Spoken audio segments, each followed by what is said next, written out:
Assalamualaikum warahmatullahi wabarakatuh.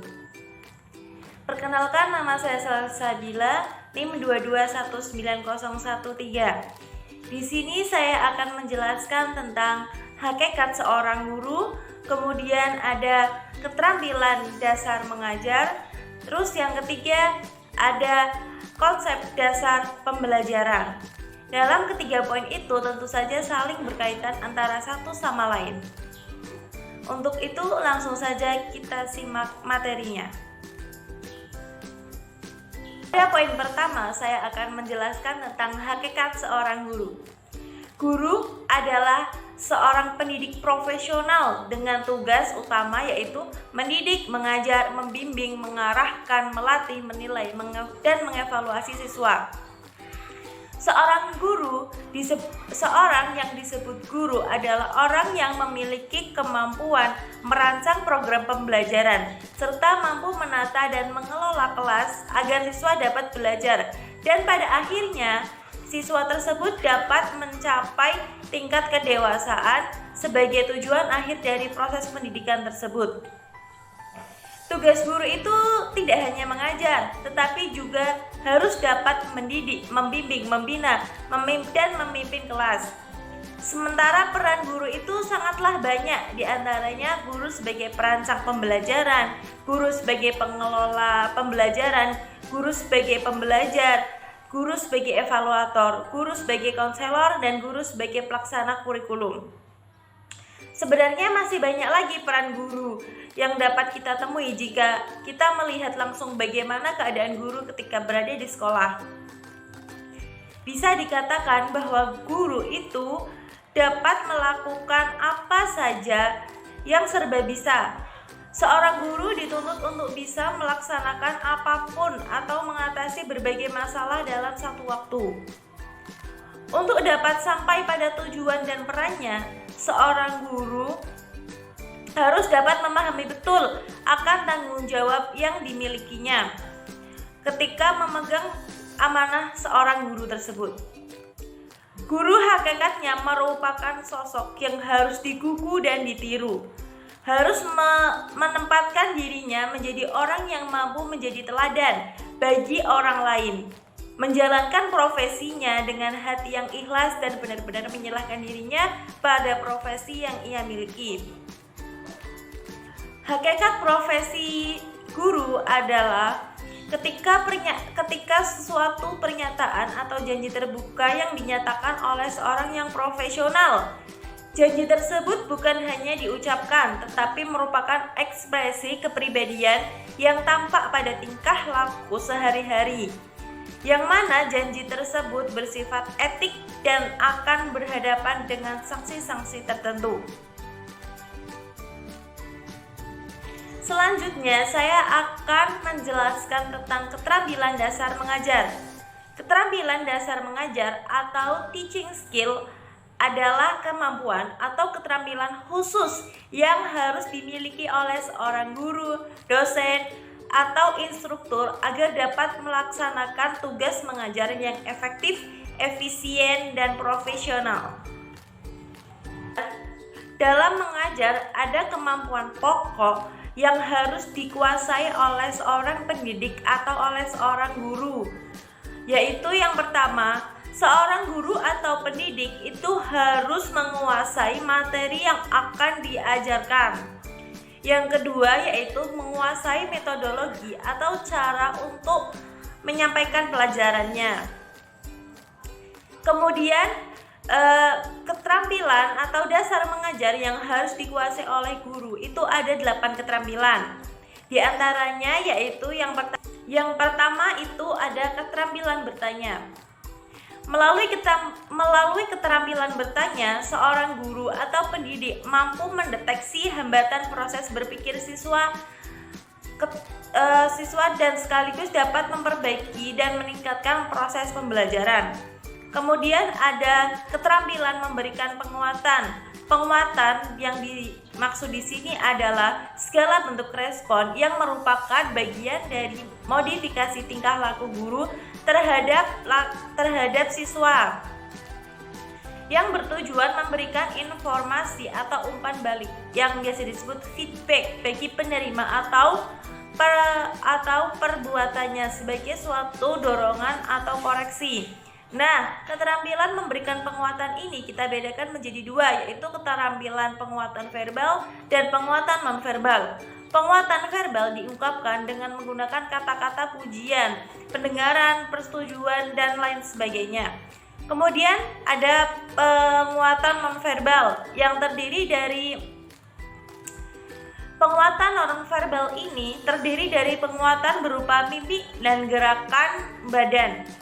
Penguatan dengan cara mendekatkan diri atau penguatan dengan sentuhan atau connect ya.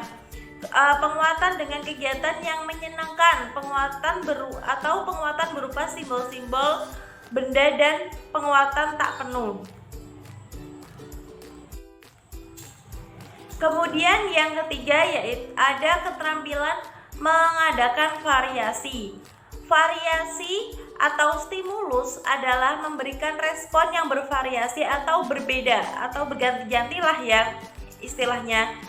Variasi dalam istilah pembelajaran yang dimaksud ini yaitu penggunaan media atau alat bantu pembelajaran, penggunaan metode gaya mengajar. Kemudian ada keterampilan menjelaskan, yaitu keterampilan menyajikan informasi secara lisan yang diorganisasi secara sistematis untuk menunjukkan adanya hubungan antara satu bagian dengan bagian yang lainnya. Yang kelima, ada keterampilan memimpin diskusi kecil. Diskusi kelompok.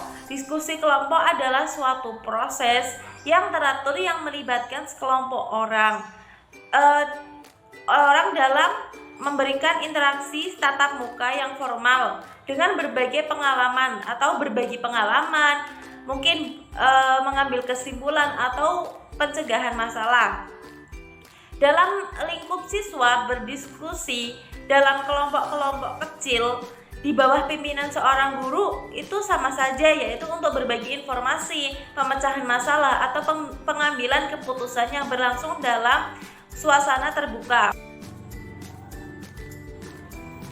Kemudian kemampuan menutup pembelajaran itu juga terdapat 3 poin.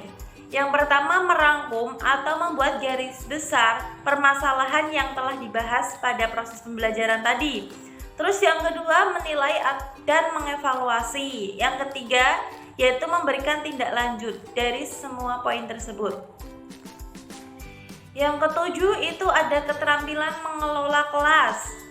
Pengelolaan kelas adalah keterampilan guru atau pendidik untuk menciptakan dan memelihara kondisi belajar yang optimal dan mengembalikannya bila terjadi gangguan-gangguan dalam proses belajar mengajar. Yang kedelapan itu keterampilan mengajar kelompok kecil atau perseorangan. Keterampilan ini yaitu keterampilan mengadakan pendekatan secara pribadi ya. Keterampilan mengorganisasi, keterampilan membimbing, dan memudahkan belajaran, keterampilan merencanakan dan melaksanakan kegiatan belajar mengajar.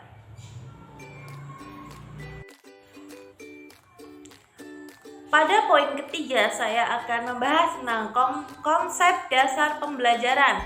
Kata pembelajaran sendiri yaitu berasal dari kata belajar yang mendapat awalan pe dan akhiran an. Belajar mempunyai arti tahapan perubahan seluruh tingkah laku individu yang relatif menetap sebagai hasil pengalaman dan interaksi dengan lingkungan yang menitikberatkan sebuah proses kognitif. Atau dalam arti lain, belajar dapat diartikan sebagai kegiatan psikofisik menuju perkembangan pribadi seutuhnya. Kemudian dalam arti sempit atau dalam ruang lingkup yang lebih sempit lagi, belajar yang dimaksud adalah usaha penguasaan materi atau ilmu yang merupakan bagian dari kegiatan menurut terbentuknya kepribadian seutuhnya. Berdasarkan pengertian-pengertian pembelajaran di atas, maka dapat disimpulkan bahwa pembelajaran dapat diartikan sebagai bentuk perubahan dalam perilaku peserta didik sebagai hasil interaksi antara dirinya dengan seorang pendidik atau guru atau sumber pada suatu lingkungan belajar yang memenuhi kebutuhan hidupnya. Tujuan belajar adalah mencapai perkembangan yang optimal yang meliputi aspek-aspek kognitif, afektif, dan psikomotor. Dengan demikian, pembelajaran yaitu agar siswa mencapai perkembangan yang optimal dalam ketiga aspek tersebut. Karena belajar adalah sebuah kegiatan yang dilakukan siswa untuk mencapai sebuah tujuan, maka seorang guru atau pendidik harus memperhatikan prinsip-prinsip yang berkaitan dengan proses pembelajaran. Nah, apa saja? Yaitu diantaranya sebagai berikut. Yang pertama yaitu perhatian dan motivasi. Yang kedua yaitu keaktifan.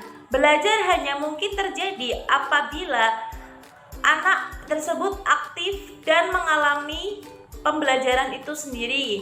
Terus yang ketiga yaitu pengulangan belajar.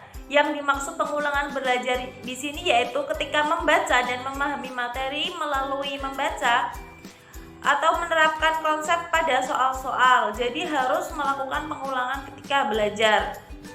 Yang keempat yaitu materi pembelajaran yang menantang dan merangsang. Siswa akan lebih tertarik apabila materi yang diajarkan itu sangat menantang dan merangsang sebuah proses pembelajaran. Terus yang terakhir ada balikan atau penguatan terhadap siswa. Tentunya dari prinsip-prinsip tersebut tidak akan berhasil jika metode yang diterapkan itu tidak optimal. Nah, metode sendiri itu apa? Metode merupakan sebuah sarana yang ditempuh dalam mencapai tujuan.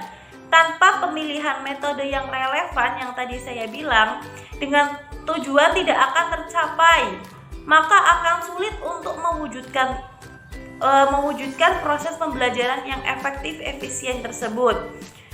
Oleh karena itu, kombinasi dan ketepatan dalam pemilihan metode itu sangat-sangat harus diperhatikan.